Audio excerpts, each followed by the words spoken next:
High student, আমি সুকান্ত মোদী।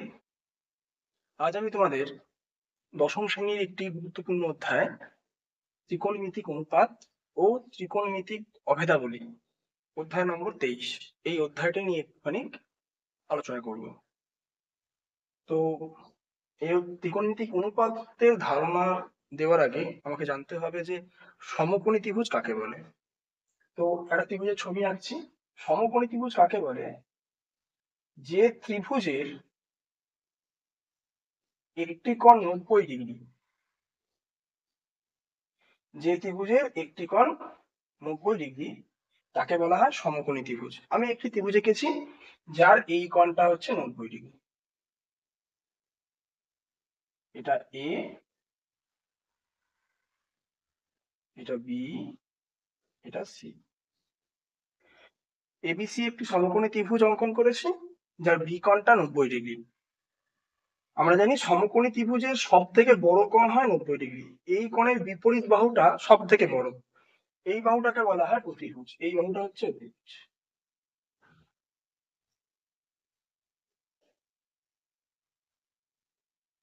তাহলে যে কোণটা 90 ডিগ্রি তার বিপরীত বাহুটা হয় অতিভুজ। এছাড়া সমকোণ সংলগ্ন আরো দুটো বাহু রয়েছে। এই বাহু দুটোর একটিকে বলা হয় লম্ব আর একটিকে বলা হয় ভূমি। অনেকে বলে সমকোণ সংলগ্ন বাহুদ্বয়। এবারে আমাকে জানতে হবে লম্ব কি, ভূমি কি। তুমি যখন কোনো একটি কোণের সাপেক্ষে লম্ব এবং ভূমি নির্ণয় করতে হয়। তুমি যদি, আচ্ছা আগে বলি, এটা 90 ডিগ্রি তো, তাহলে এখনো যে দুখানা কোণ আছে এই দুখানা কোণ মিলিয়ে 90 ডিগ্রি, তবে ত্রিভুজের তিনটে কোণের সমষ্টি কত হবে? 180 ডিগ্রি হবে। ত্রিভুজের তিনটে কোণের সমষ্টি হয় 180 ডিগ্রি। তাহলে এই কোণটা 90 ডিগ্রি মানে এই কোণটা আর এই কোণটা মিলিয়ে 90 ডিগ্রি। ঠিক আছে? তাহলে এরা প্রত্যেকেই 90 থেকে ছোট। কেন? এ ধরো 60 হলে এ 30 হবে, এই যদি 20 হয় এ 70 হবে, এই যদি 40 হয় এটা 50 হবে। ঠিক আছে? দুজনেই সূক্ষ্মকোণ এবং দুটো কোণের সমষ্টি হচ্ছে 90 ডিগ্রি। এবারে আমরা লম্ব আর ভূমির ধারণা দিচ্ছি। তুমি যদি এই সি কোণকে সূক্ষ্মকোণ হিসাবে কল্পনা করো বা সি কোণের সাপেক্ষে তুমি লম্ব আর ভূমি নির্ণয় করো, যেটাকে সূক্ষ্মকোণ বলে হিসাবে কল্পনা করবে বা যার সাপেক্ষে তুমি লম্ব ভূমি নির্ণয় করবে, আমি সি কোণের সাপেক্ষে নির্ণয় করছি, কোণ সি এর সাপেক্ষে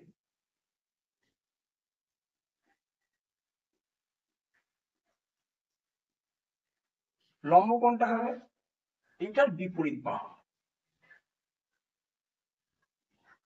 লম্ব হবে এবি আর ভূমি হবে আর যে বাহুটা পড়ে রয়েছে বিসি। আবার তুমি যদি কোণ এ এর সাপেক্ষে নির্ণয় করো,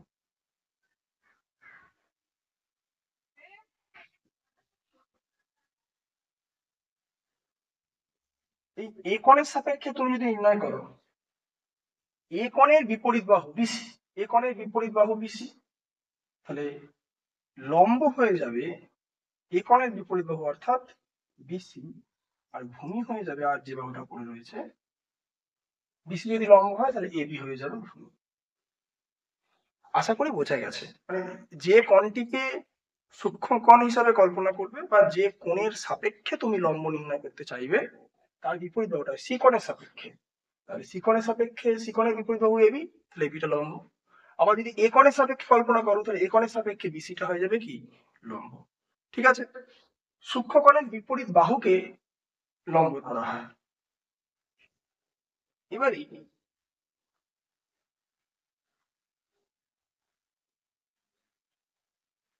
ধরো আমি সিকনটাকে আমি থিটা দিলাম, এই সিকনটাকে দিলাম থিটা, এটাকে কি বলা হয়? থিটা, থয়স্বই থিটা। আমরা সিকনের সাপেক্ষে যদি লম্ব ভূমি নির্ণয় করি, সিকনের সাপেক্ষে কোণ সি এর সাপেক্ষে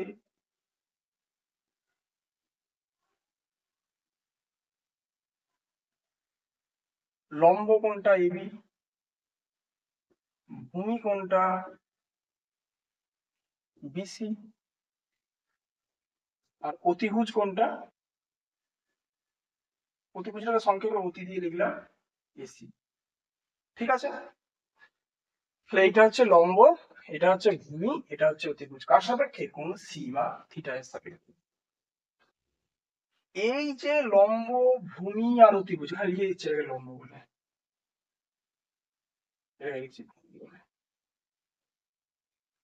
লম্ব, ভূমি আর অতিভুজ এই তিনটে বাহুর মান আছে, এই তিনখানা বাহুকে নিয়ে আমরা কতগুলো অনুপাত নির্ণয় করতে পারবো, মানে দুটো দুটো করে নিয়ে।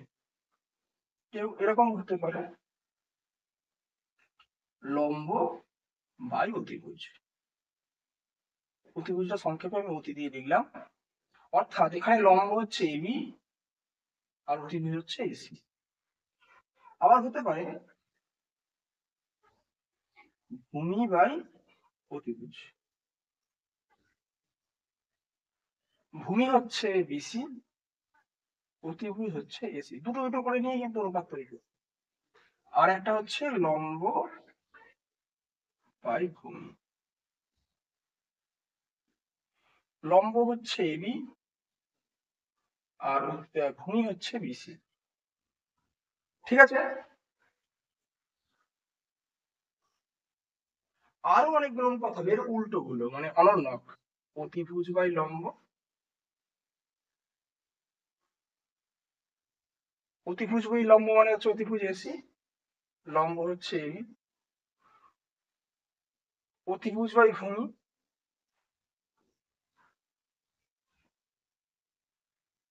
অতিভুজ হচ্ছে এসি, ভূমি হচ্ছে বিসি, আর ভূমি বাই লম্ব।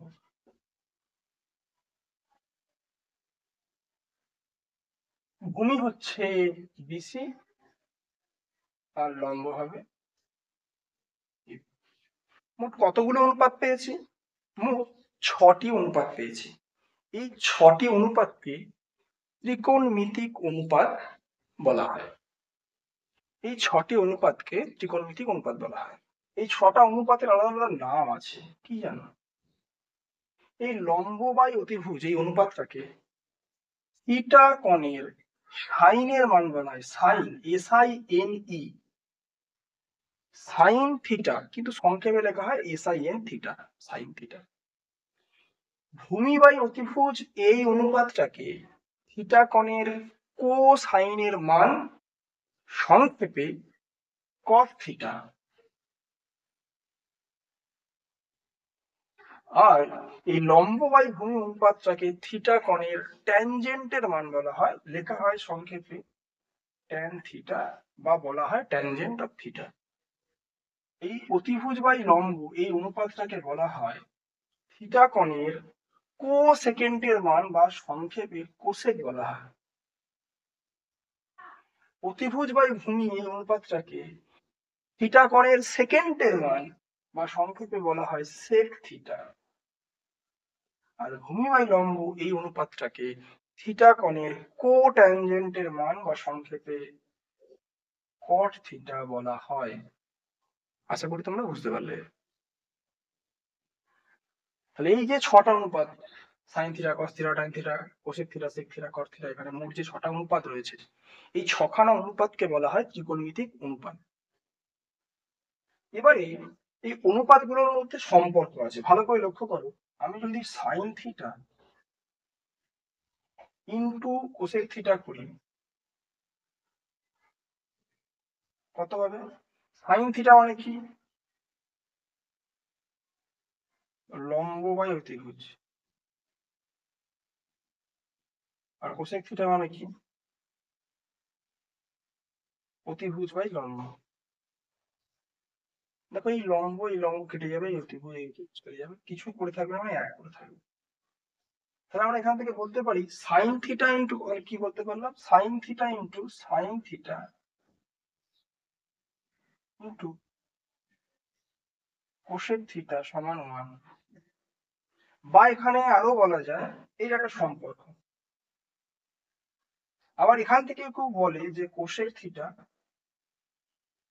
এই সাইনটা অনেক তলে না, 1 বাই সাইন থিটা।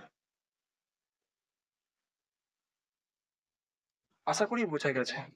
অনুরূপ ভাবে আরো দুটো সম্পর্ক আমি পেতে পারি, cos theta into sec theta সমান 1,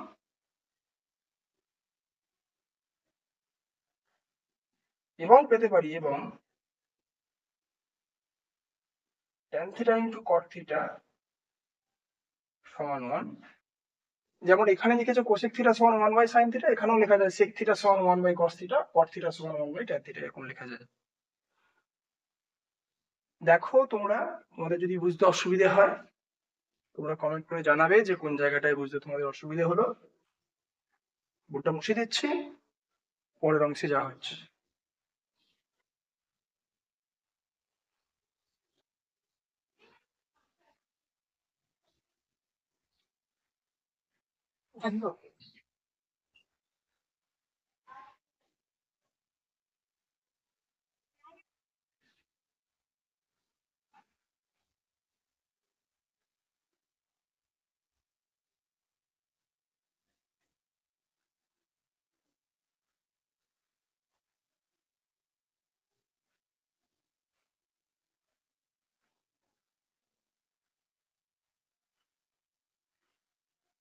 এবারে দেখো আরেকটি সম্পর্ক নির্ণয় করবো, sine theta divide by cos theta. Sine theta মানে কি জানো? লম্ব বাই অতিভুজ। কস থিটা মানে কি? ভূমি বাই অতিভুজ। এবারে যদি লেখো এটাকে লম্ব বাই অতিভুজ গুণ এই ভূমি বাই অতিভুজটা উল্টে যাবে, তাহলে অতিভুজ বাই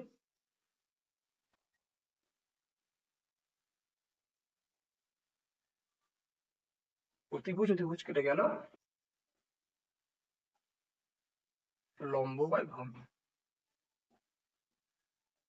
এই লম্ব বাই ভূমি অনুপাতটাকে কি বলা হয়?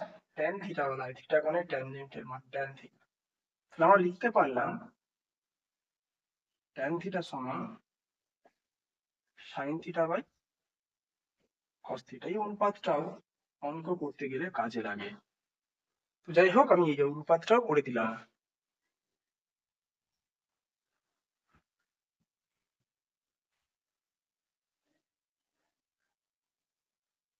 আশা করি তোমরা বুঝতে পেরেছো। চলো এটা মুছে দেওয়া যাক।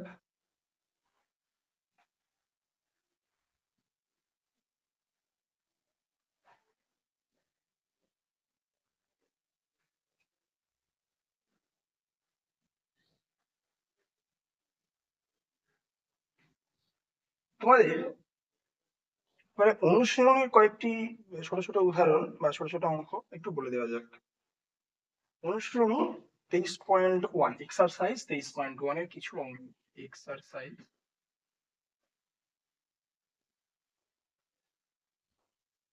কিছু অঙ্ক বলে দেওয়া যাক। প্রথম একের দাগের অঙ্ক কি বলেছে? বলেছে একটি সমকোণী ত্রিভুজ এবিসি আঁকছি যার অতিভুজ এবি। সমকোণী ত্রিভুজ আঁকছি,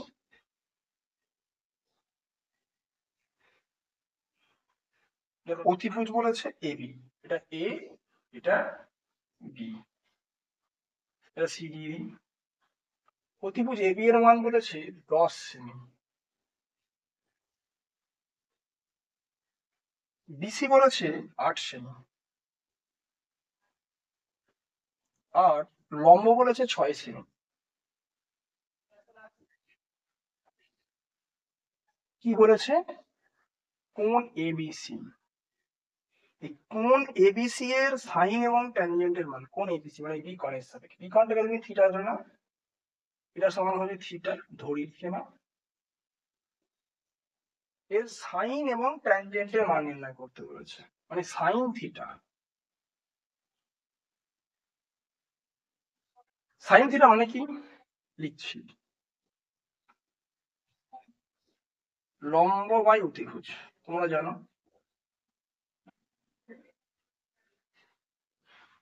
থিটা কোণের সাপেক্ষে লম্ব কোণটা এসি, আর অতিভুজ কোণটা এবি। এসি এর মান বইতে বলে দিয়েছে 6 সেমি, আর এবি এর মান বলেছে 10 সেমি। 2 3 এ 6, 2 5 এ 10, এই দুটোর অনুপাত হচ্ছে, তাই কোনো একক হবে না। কত হয়ে গেল? 3/5। এবারে বলেছে ট্যানজেন্টের মান, মানে ট্যান অফ থিটা বা ট্যান থিটার মান চেয়েছে। ট্যান থিটা মানে কি জানো? লম্ব বাই ভূমি। থিটা কোণের সাপেক্ষে লম্ব কোণটা এসি, ভূমি কোণটা বিসি। এসি এর মানটা বসাও 6 সেমি, মানে শুধু 6 বসাবে। বিসির মান হচ্ছে 8, কাটাকুটি করো, 2 3 এ 6, 2 4 এ 8, সমান হয়ে গেল 3/4। কোনো একক লাগবে না, কারণ এইগুলো দুটো সমজাতীয় রাশির অনুপাত, অনুপাতের কোনো একক হয় না, ঠিক আছে? তাহলে সাইন থিটা সমান 3/5, ট্যান থিটা সমান 3/4। তোমরা যদি বুঝতে পারো অবশ্যই আমাকে কমেন্ট করে জানাবে, আর কোনো জায়গায় অসুবিধে হলেও সেটাও কমেন্ট করে তোমরা আমাকে জানাবে। চলো পরবর্তী অঙ্কে আসা যাক। এই অঙ্কটা মুছে দিচ্ছি।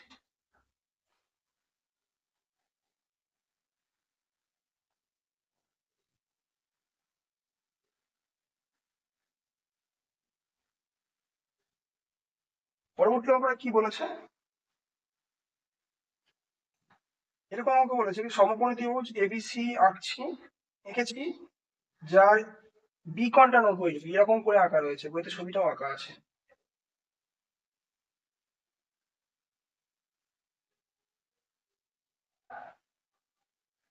এটা এ, এটা বি, এটা সি, বইতে বলেছে বি কোণটা 90°। আচ্ছা, এবি 24, এটা 24 সেমি, আর বিসি নিচেটা 7 সেমি। আচ্ছা, সাইন এ মানে এই এ কোণের সাপেক্ষে সাইন এ কি কি চেয়েছে? Sine A, cos A, tan A, cosec A, এই এর মানগুলো চেয়েছে। কি করব? আমার এবি এর মান জানা আছে, বিসি বাহুর মাপ জানা আছে, কি জানা নেই? এসির মাপ জানা নেই। আমরা পিথাগোরাসের একটা সূত্র শিখেছিলাম, মনে আছে? অতিভুজের স্কয়ার সমান লম্ব স্কয়ার যোগ ভূমি স্কয়ার। তো এখানে অতিভুজ হচ্ছে এসি, এসি এর স্কয়ার সমান এবি এর স্কয়ার, এবি এর স্কয়ার যোগ বিসি এর স্কয়ার। লিখে নিলেন। এবি এর মান কত বলেছে? 24, 24 এর স্কয়ার। বিসির মান 7, 7 এর স্কয়ার। 24 এর স্কয়ার কত হয় জানো? 576। 7 এর স্কয়ার কত হয় জানো? 49। যোগ করলে কত হচ্ছে? 625। এসি কত হচ্ছে? √625 বা 25। এবারে আসো, এসির মানটা আমি এখানে লিখে দিচ্ছি, 25 সেমি।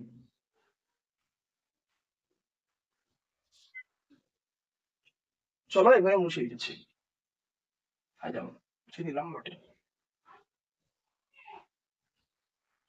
কার কার মান চেয়েছিল? কস, কসি, সাইনেও ছিল, কোথাও সাইনেই ছিল। সাইনের মান বের করি, সাইন, কস, ট্যান আর কোসেক। সাইনের কোন কোণের সাপেক্ষে? এ কোণের সাপেক্ষে। এ কোণের সাপেক্ষে তোমার লম্ব কত? বিসি। অতিভুজ কত? এসি। তাহলে কত হয়ে যাবে? 7/25। আশা করি বোঝা গেছে। কস এ, ভূমি বাই অতিভুজ, এ কোণের সাপেক্ষে লম্ব হচ্ছে বিসি, তাহলে ভূমি হবে এবি, অতিভুজ হবে এসি। এবি মানে হচ্ছে 24, এসি মানে হচ্ছে 25। আশা করি তোমরা বুঝতে পারছো।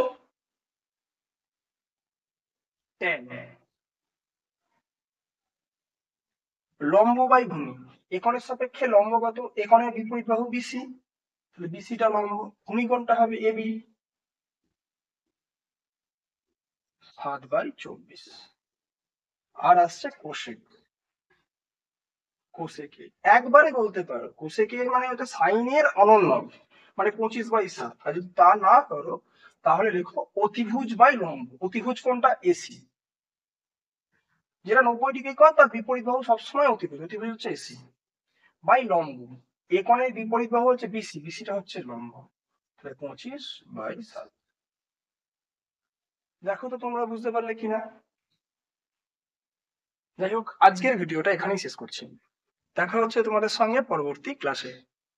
আর তো আমার এই ভিডিওটা যদি ভালো লেগে থাকে আমার চ্যানেলটা সুকান্ত স্টাডি পয়েন্ট চ্যানেলটা সাবস্ক্রাইব করে দিও, আর ভিডিওটা লাইক এবং বন্ধুদের মাঝে শেয়ার করে দিও। বাই বাই, পরের দিন দেখা হচ্ছে।